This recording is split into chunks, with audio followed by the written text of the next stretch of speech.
పరమపూజ్య శ్రీ రాధానాథ స్వామి మహారాజు వారు ప్రవచించిన అమృత బిందువుల శీర్షికలో వారు ఈరోజు నూతన సంవత్సర ఆరంభపు వేడుకలో నిజంగా ఉండవలసిన స్ఫూర్తి గురించి వివరిస్తున్నారు. ఈరోజు నూతన సంవత్సరానికి ఆహ్వానం పలుకుతున్న సందర్భంలో ఆ ఆరంభపు వేడుకలు ప్రపంచవ్యాప్తంగా చాలా సామాజిక వేడుకగా జరుపుకుంటూ ఉంటారు. ప్రజలు ఎక్కువగా కలుసుకొని విందు వినోదాలు చేసుకుంటూ ఉంటారు. నూతన సంవత్సర పండుగ సందర్భంగా సమావేశానికి కానీ మనం వెళ్ళకపోతే ఒక విధమైన సామాజికమైన బహిష్కరణకు గురవుతాం. కానీ ప్రజలు ఎలాంటి విందులు వినోదాలకు పాల్గొంటున్నారు? పాశ్చాత్య ప్రపంచంలో అయితే సాంప్రదాయం అంటే ఏమిటంటే చాలా మత్తులో మునిగిపోవడం. ఇది అక్కడ నిజంగా ఉన్న సాంప్రదాయం. ఒక్కోసారి తాగని వ్యక్తులు కూడా కొత్త సంవత్సరం ఆరంభపు వేడుకల్లో కనీసం కొత్త సంవత్సరంలో తాగవలసి ఉంటుంది. అప్పుడు అలాంటి వారు మరుసటి రోజు ఉదయం స్నానాల గదుల్లో వాంతులు చేసుకొని సంబరాలు చేసుకుంటూ ఉంటారు. అది వారు వేడుక జరుపుకునే ఒక పద్ధతి. మహారాజు వారు చెప్తున్నారు, వారు వారి కళ్ళతో చూశారంట. ఎక్కడ చూసినా విపరీతమైన ధ్వనులతో సంగీతం, విచ్చలవిడి నృత్యాలు, ప్రజలు ప్రజల్పం చేసుకోవడం, ఏది పడితే అది మాట్లాడుకుంటూ ఉండడం, ఇలాంటి విషయాలు చాలా ఉంటాయి ఈ నూతన సంవత్సర వేడుకల్లో. ఎందుకంటే ప్రజలు సమాజంలో అందరిచే గుర్తింపబడాలంటే ఆ రకమైన సామాజిక స్నేహం అవసరమని మహారాజ్ చెప్తున్నారు. కాబట్టి ఈ విభిన్న రకాల భౌతిక బంధనాలకు సానుకూలమైన ప్రత్యామ్నాయం ఏమిటంటే శ్రీ కృష్ణ చైతన్యమే అని శ్రీల ప్రభుపాదుల వారు వివరించారు. కాబట్టి నూతన సంవత్సర వేడుకలంటే ఈ విందులు జరుపుకునే సమయం. ప్రతి ఒక్కరూ సమావేశాల్లోని విందుల్లోని పాల్గొంటూ ఉంటారు. కానీ మీరు కలుషితమయ్యే విందు వినోదాలకు వెళ్ళి చిక్కుకునే బదులు చక్కగా మందిరానికి వచ్చి భక్తులతో సమావేశం కావాలి. కానీ ఇలాంటి భక్తులతో వేడుక యొక్క ముఖ్యమైన ఉద్దేశం ఏమిటంటే శ్రీకృష్ణ భగవాను వారిని ప్రసన్నం చేసుకోవడమే. మనం ఇక్కడ శ్రీ రాధా గోపినాథ్ వారి యొక్క కమనీయమైన మనోహరమైన రూపాన్ని చూడటానికి వచ్చాం.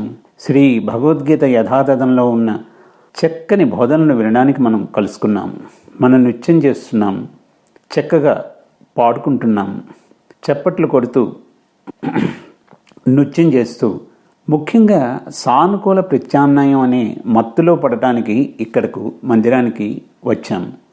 భక్తులు వాస్తవానికి భక్తి అనే మత్తులో ఉంటారు, చాలా మత్తులో ఉంటారు. నృత్యం చేయడం ద్వారా మరియు కళ్ళలో ఆనందంతో ఎంతో సంతోషంగా పవిత్ర నామాలను హరే కృష్ణ కృష్ణ కృష్ణ హరే హరే, హరే రామ రామ రామ హరే హరే అని బిగ్గరగా జపిస్తూ ఉంటారు. ఈ ఇతర రకాల వేడుకలలో మీరు అలాంటి ఉత్సాహాన్ని వినలేరు, కనలేరు. అంటే రేపు ఉదయం మీరు ఇతర వ్యక్తులు ఎదుర్కోవాల్సిన ప్రభావాలను ఎదుర్కోవాల్సిన అవసరం ఏమీ ఉండదు. మలినమైన స్థితిలో లేకుండా చక్కగా పరిశుభ్రంగా ఉంటారు.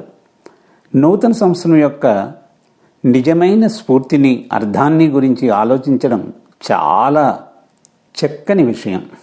వాస్తవానికి గౌడీయ వైష్ణవులందరికీ కూడా కొత్త సంవత్సరం అంటే గౌర పూర్ణిమ మహామహోత్సవం. అది శ్రీ చైతన్య మహాప్రభు వారి ఆవిర్భావ దినోత్సవం. మన ఆరాధనామూర్తి అయిన యోగ అవతారం శ్రీ చైతన్య మహాప్రభు వారు. మరో మాటలో చెప్పాలంటే మన జీవితాలను శ్రీ చైతన్య మహాప్రభు మరియు వారి బోధనల చుట్టూ కేంద్రీకరిస్తాం.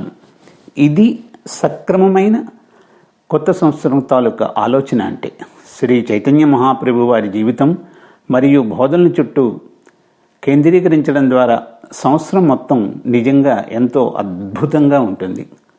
కొన్నిసార్లు దీపావళిని కొత్త సంవత్సరంగా కూడా ప్రజలు పరిగణిస్తూ ఉంటారు. ఎందుకంటే శ్రీరామచంద్రుల వారు అయోధ్యకు తిరిగి వచ్చిన రోజు దీపావళి.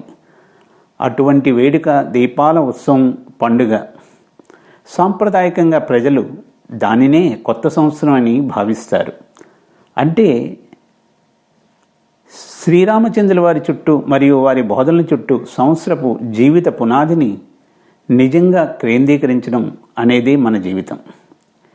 క్రైస్తవ ప్రపంచంలో కొత్త సంవత్సరం అనేది వారి ప్రభువైన యేసుక్రీస్తు జీవితం ప్రకారం క్రీస్తుకు పూర్వం జరిగింది. ఇది ఇప్పుడు మనం క్రీస్తు తదనంతర కాలంలో ఉన్నాము. యేసుక్రీస్తు ప్రత్యేకంగా ఈ లోకంలో తన లక్ష్యాన్ని నిర్వర్తించినప్పుడు చివరికి ఆయన కారుణ్యంతో సిలువ వేయబడ్డారు మరియు వారు మృత్యుముఖంలో నుండి బయటకు వచ్చారు. కాబట్టి ప్రపంచమంతా బ్రిటిష్ వారి సామ్రాజ్యం మరియు అమెరికన్ సామ్రాజ్యం ఇంకా క్రైస్తవ ప్రభావం కారణంగా తమ నూతన సంవత్సరాన్ని జరుపుకుంటున్నారని మరియు ప్రపంచం మొత్తం అంతా కూడా క్రైస్తవ పంచాంగం కిందే ఉండడం మనం గమనిస్తాము. అవునా? వాస్తవానికి మన ప్రపంచం అంతటా తేదీలు మరియు సంవత్సరాలు ఈ మతం చుట్టూనే తిరుగుతున్నాయని మనం అర్థం చేసుకోవాలి. యేసుక్రీస్తు ఒక గురువుగా సనాతన ధర్మం బోధించారని శ్రీల ప్రభుపాదుల వారు వివరించారు. యేసుక్రీస్తు సనాతన ధర్మం అంటే దేవుణ్ణి ఎలా తెలుసుకోవాలి, దేవుణ్ణి ఎలా ప్రేమించాలి, దేవుని అభిష్టానికి అనుగుణంగా ఎలా జీవించాలి అనే విషయాలను ప్రజలకు బోధించి నేర్పించారు. కాబట్టి ఆధ్యాత్మికత మొత్తం మానవ సమాజానికి చక్కటి పునాది. ఆ నేపథ్యం, ఆ ఆధారం వలె ఎంత శక్తివంతమైన మతాన్ని ప్రభావితం చేస్తుందో మనం మరిచిపోయాం. నూతన సంవత్సర పండుగ సందర్భంగా ప్రజలు ఆధ్యాత్మికత గురించి చాలా అరుదుగా ఆలోచిస్తూ ఉంటారు. అసలు ఎక్కువగా ఆలోచించరు.